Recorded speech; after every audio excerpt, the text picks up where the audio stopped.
camera or shotgun? The choice is yours. Join Sunny as she takes you hunting for wild boars. Scores of wild boars frenetically run through the dense forest. A true hunter's dream. And now we will show it to you. We will experience unforgettable hunting adventures. Crossing 4 continents in search of the world's finest hunting grounds, we will travel to Africa and Australia, where wild pigs roam free. We will stalk for trophy boars in Europe, and will take part in hunting batus in Asia. Share the thrill of the furious wild boars encounter with the fearless dogs. Feel the excitement. Feel the danger. Share the adventure. Join the gathering of boars and hunters. So far in the series, we have seen several hunting situations in which hunters and boars took part, and there were even several killed wild boars. We saw early luck in the foggy morning driven hunt. We heard the stories of the hunter who experienced a near miss with the wild boars. Now we will embark on dizzy driven hunts together with the drivers and dogs. We will see, from an unusual point of view, the way the hunter perceives his target. We will take part on a difficult march through the fallen trees and the interweaving shrubs to push out the packs of wild boars resting there. Will the hunters take the hunting opportunity? We will find out in the next few minutes. We will bear witness to an impossible shot in total darkness. Will Archie manage to kill the huge boar thanks to a piece of wood and 2 nails? We will find out soon in a fascinating broadcast of boars and hunters. Make yourselves comfortable because the most interesting in boars and hunters is yet to come.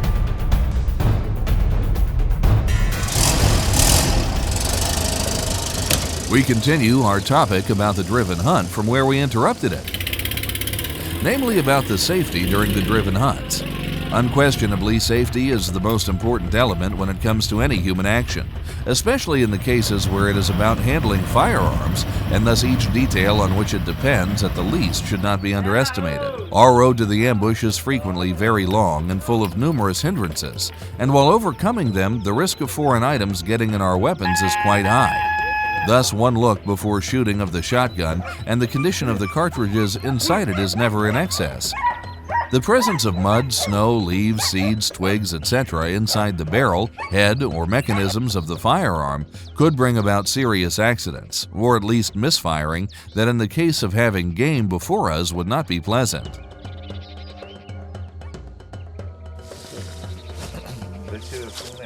If you get attacked, you should hide here, amid the trees. The experienced hunter who got the bitter know-how on his own will always think of a way out in advance. Everybody knows that wild boar's neck is short and thick. It does not get detached visibly from the head or the body. Thus it holds its head low towards the ground and has difficulties bending at the sides. This physiological feature is the basis for the tactics when running from the attacking animal. The rapid change of your location, even with a meter behind the nearby tree, will make the boar give up its intentions to treading or disemboweling you.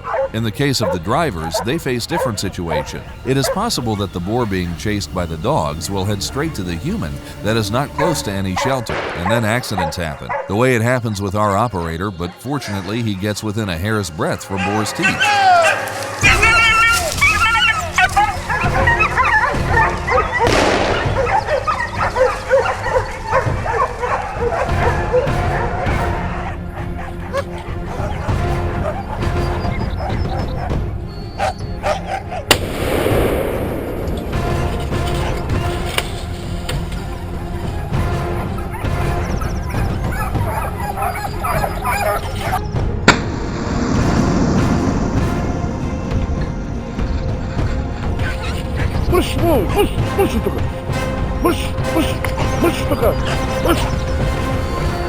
Next, we will take a look through the point of view of one hunter to see how it feels like shooting from the hunting stand at the boars passing by.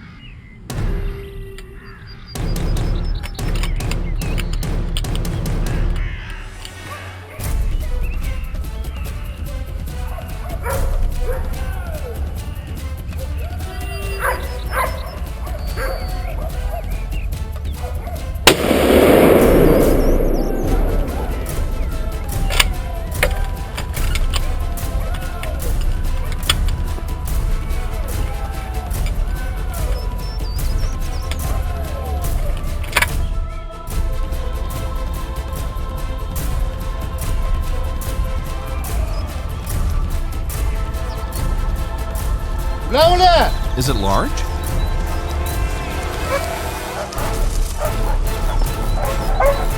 Among the huge trees that have fallen because of the snow covers the dog sensed a boar.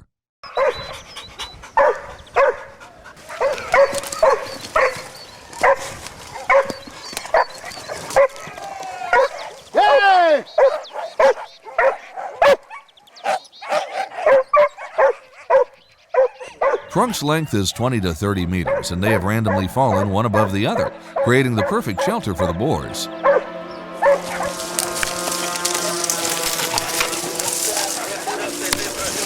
The smaller boars become the victims of the dogs, but the pushers try to release them from their lethal pursuers. While the large boars and the sows are equipped with thick fur that acts like an armor against the sharp dog's teeth, the squeakers are almost harmless. During the driven hunts each day, at least one animal gets in a difficult situation.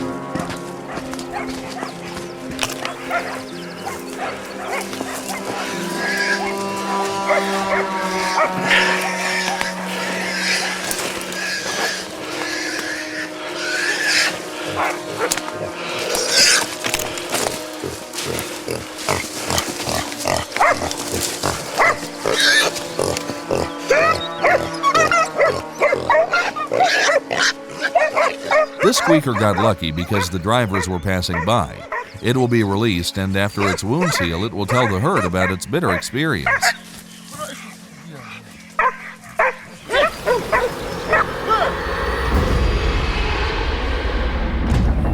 The Alenski Balkan, and in particular the territories of the hunting reserve where we hunt, cover an area of 18,500 hectares, and they consist the lush fields located in the foot of the mountain to the high rocky peaks inhabited by the eagles and some of the last representatives of the alpine ibex.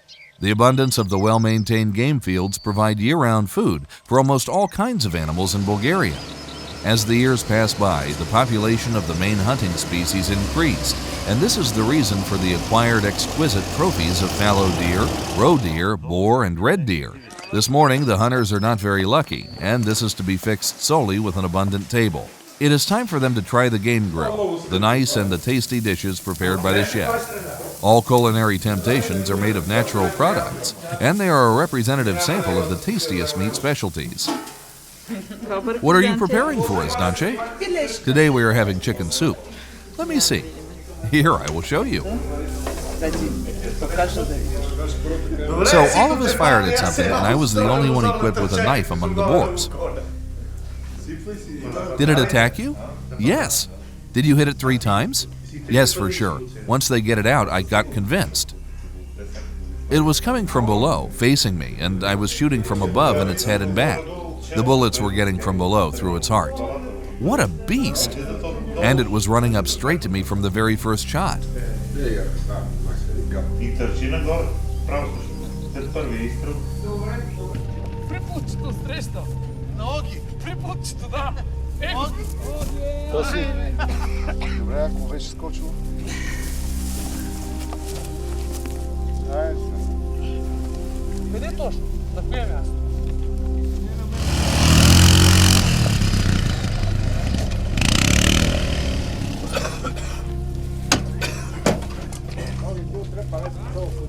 In the driven hunts until now, the hunters managed to get down 16 boars, as 8 of them are trophy boars. There is enough time for some more driven hunts where the hunters will be able to make it up for the boars that were planned for shooting.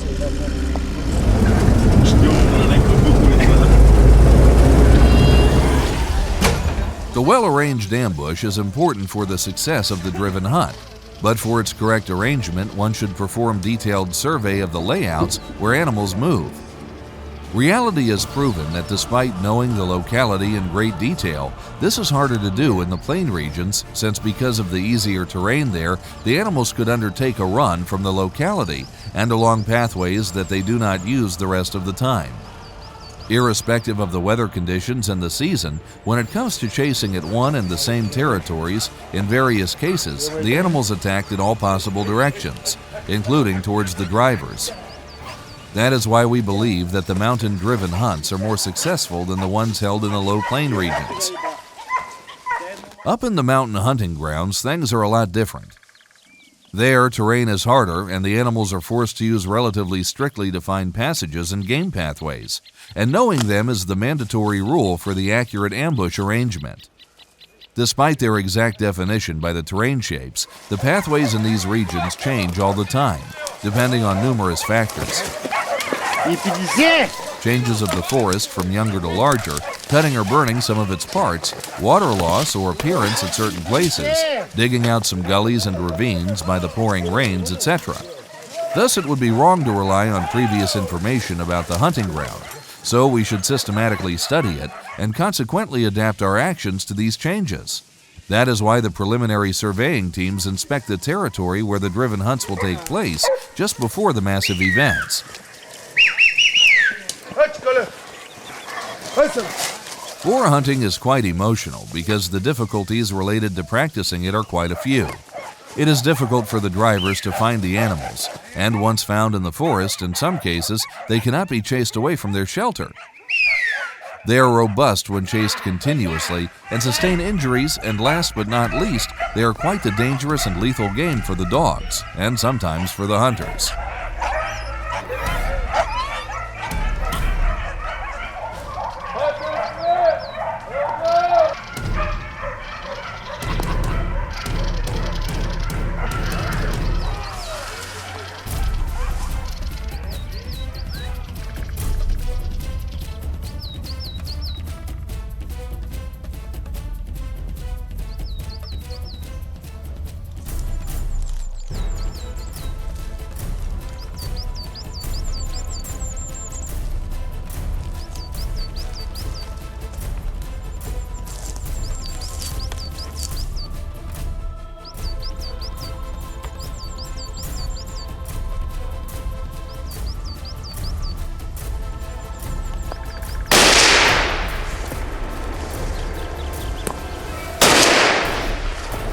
Boars react in particular manner when it comes to passing through open terrains, located between two dense places, for example in a field, cutting in the forest or a road. In almost all cases, before going out of the dense location, they stop and take several moments to hear any suspicious noises. In this particular situation, without even sensing the danger, they start galloping, and in the case of feeling danger, they jump over the dangerous area with several leaps. Firing during their flight through the open area is not among the most successful strategies, even though the majority of the experienced hunters will provide for the necessary advance and will take the boar down even during this leap events. Of course, the most suitable and tactically accurate moment for shooting is at the same time the boar stops before getting out in the open place. This is applicable only in the case we have chosen the suitable position and we have the necessary visibility. This tactics is a near 100% success, since firing at a standing animal is the most secure by far.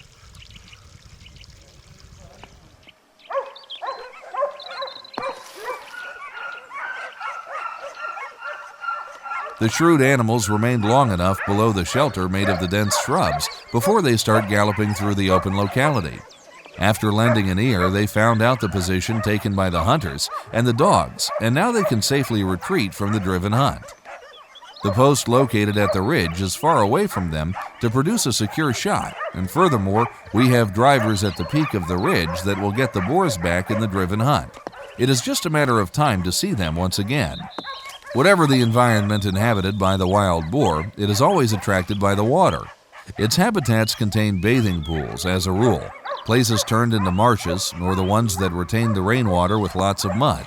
Wild boars like rolling and lying over them, thus finding a safe way to get rid of the ticks and the other blood-sucking parasites. They also use the mud baths when wounded. Mud closes the wounds and helps for their faster healing. Usually after the mud bath, wild boars rub and scour themselves in the trunks of the coniferous trees, thus getting their wax in their bristles. This also helps to get rid of the parasites along their skin. The animals get addicted to these trees chosen by the herd and use them for many years. These trees are among the main signs that the locality is inhabited by wild boars, so the drivers use them as a main indicator that helps them find the game crossroads from where to follow the fresh traces left by the packs that just passed.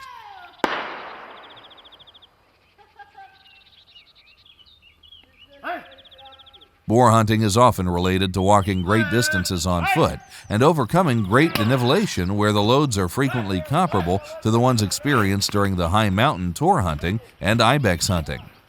Not only the abundance of strong sensations, but also the great declines in the numbers of the other game species such as red deer, hind, and goats in recent years turn the wild boar's hunting into the most significant type of hunting for the European. Of course, this is possible thanks to the remarkable species reproduction.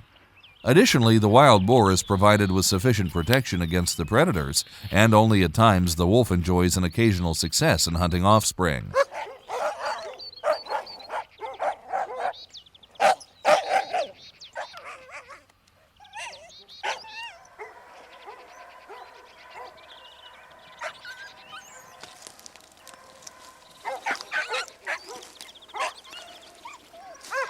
Often, when the shrewd boars are being directed by the noisy dog's barking, they head towards it, and while hiding in some bush, they avoid the direct encounter using the pathway where the dog passed as a secure way out.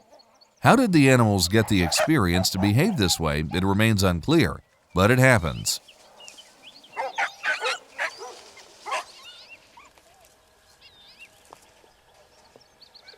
Soon, the dogs find out that the boar tricked it, and it starts following its own traces.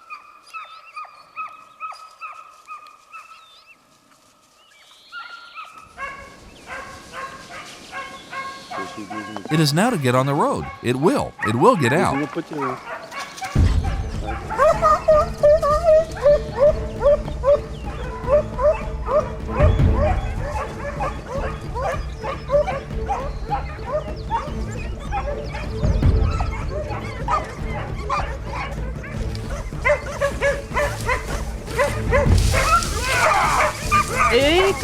That large.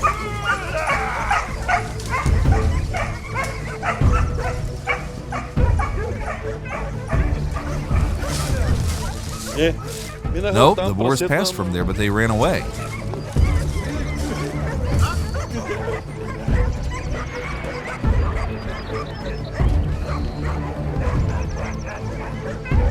The pushers and the dogs needed half an hour to turn the boars back, and now the hunter was about to get another chance of shooting at the pigs.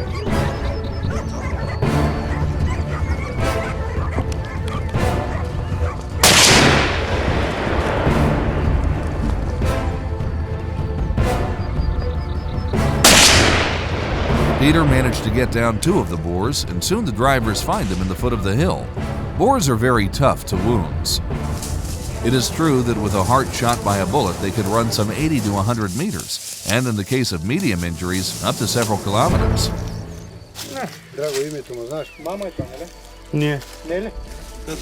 What is the hunter's name? Peter? Chasing the wounded boars along broken terrains that are frequently overgrown with dense vegetation, as well as through many other hindrances, is difficult, effort-consuming, dangerous, and requires many qualities, knowledge, and built habits. So animals are not always found. In the cases of not finding the boars, wolves and bears are fast to take advantage of the free dinner. In the end of the day, after sunset, the drivers managed to collect all animals. Of all the 29 shot boars, 12 are good trophy ones. The outcome is very good, and the hunters and the drivers are satisfied with it after the long and difficult day.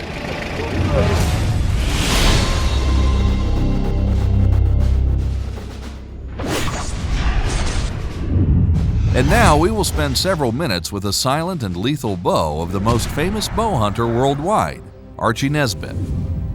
We are in Bulgaria to get a trophy animal of the brown bear and a large wild boar. In this part of the European continent, and in particular at the territory of Bulgaria, hunting brown bears has been forbidden for centuries. Shooting licenses are issued only in the case some animals become enraged against meat, or they start attacking cattle and people. If you wish to take down a bear like this with your bow, the problems you are facing are not only about the conditions of firing, but also the danger of getting into its paws. The large brown bears get at the open meadows that are convenient for firing in the forest only during the night after the darkness falls. Then they start feeding and actively moving. Darkness is the greatest problem of the bow hunter. The night vision devices that Archie has could not be customized in view of the specific archery requirements, so some small improvements should be made. We've got our tape, our batteries, and our nails. And we're going to make a site for tonight at midnight to try and take a brown bear, maybe even some wild boar. So stay tuned as we get ready for this bow hunt here in Bulgaria. This is what we ended up creating last night in the dark. We've adjusted this site as far left as we can, as far vertical upward as we can, and so we've got the right pin height. We've got to come up with something new to be able to hunt these brown bear in the middle of the night, and you can't use artificial light. So we're going to create a new site with a piece of wood and some nails and have a pin at 8 centimeters and maybe one at 10. During his hunting practice, Archie frequently applied unusual methods for achieving a successful hunt. It proved more than once that the simplest solutions are the best. Thus, with the bow improved by the hunter, this evening he will try making something that nobody has ever achieved in this part of the European continent. Amid the total darkness and with the aid of night vision goggles, he will try shooting down the problematic bear. Brown bear is the most powerful animal in these forests. The mature males could weigh up to 250 kilograms. Bears eat mainly fresh green leaves and sprouts of the grass and shrubs. They love berries such as blackberries, pears, and plums. The forest mushrooms, snails, and frogs, as well as the small rodents, are the delicacies in their menu. Brown bear is the typical forest species. It inhabits the vast forest regions, the shadowy silent meadows, where human presence is minimal or absent. In the recent past, bears almost became extinct in Western Europe.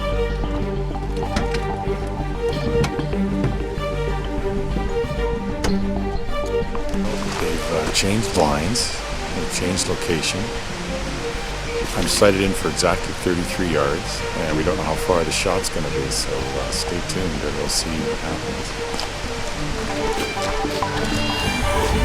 Today, the human has pushed the brown giant up in the mountains and in the wild and vast forests of Eastern Europe. They are also present in the north in Scandinavia, Russia, and Belarus. In the south, they could be found in individual regions of Spain and Italy.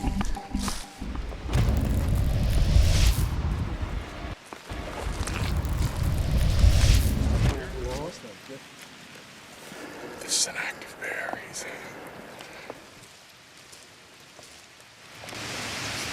The wind is just perfect tonight. It's coming straight down the hill, so nothing will smell us. We got the river behind us for the sound effect, and nothing will come in from behind us. It all has to come from left to right or downhill, and they'll have to come probably side hill with the wind, getting a crosswind, but they won't smell us. So you can see that they've been feeding the boars here about 20 yards, 25 yards.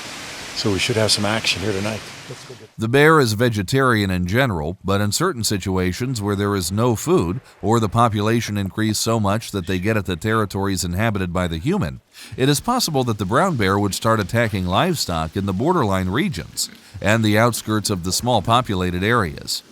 This was the case that brought the hunter here in Bulgaria.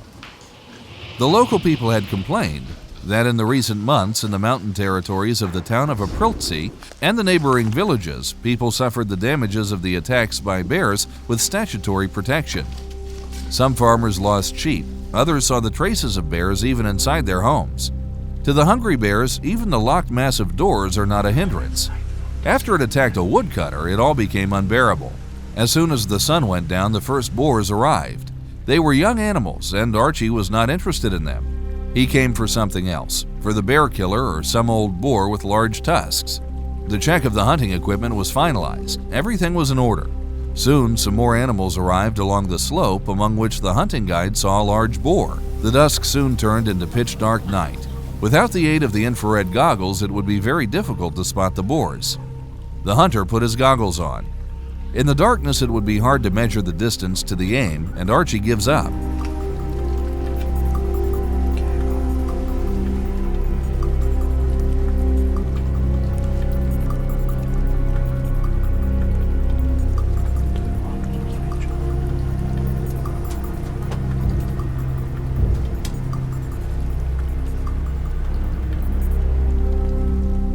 Archie is equipped with his goggles and the bow that is ready for firing and is trying to see the aim.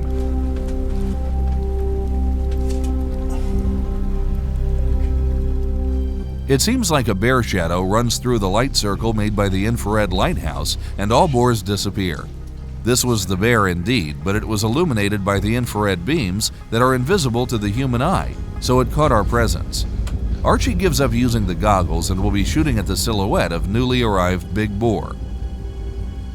Archie releases the strings. The arrow whistles and leaves long, light trace in the air. We can see the illuminated end of the arrow moving like a firefly in the night.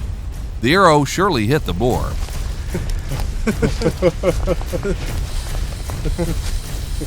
Thank you. He's a great. This great boar came in tonight, and I maybe jumped the gun. And he came down and he came broadside, and the light was fading fast, and my Trophy Ridge lighted sight, I have two pins on it, it was good enough for me to shoot him, but it was getting dark fast and there really wasn't any moon coming up that I could see. And he turned broadside and I came to full draw. He stopped and I drilled him. And it looked a little bit high, but with the Luminoc, he took off and it was a really solid hit. And I mean, they are a solid tank of an animal. So he came up the hill here probably 75 yards, and if that, and this is where we found him. Lady Luck that backed him, thanks to the four-leaved clover he found in front of the hunting chalet, brought him this large trophy boar, and 2 days later the hunter succeeded in taking down the large brown bear. Thus his hunting in Bulgaria finished with the highest scores, and the trophies he got with his bow and arrows earned him the respect of the Bulgarian hunters and the recognition of the Bulgarian hunting community for the full capacity of the bow hunters. In today's episode, we witnessed several extraordinary shots that are worth being included in our rubric, The Perfect Shot. One of them is outside the reach of the others. The shot by Archie Nesbitt with a bow in total darkness, having a denivellation of more than 45 degrees and a distance exceeding 40 meters. He fired the arrow straight in the heart of a large wild boar. This is the winner in today's ranking, The Perfect Shot.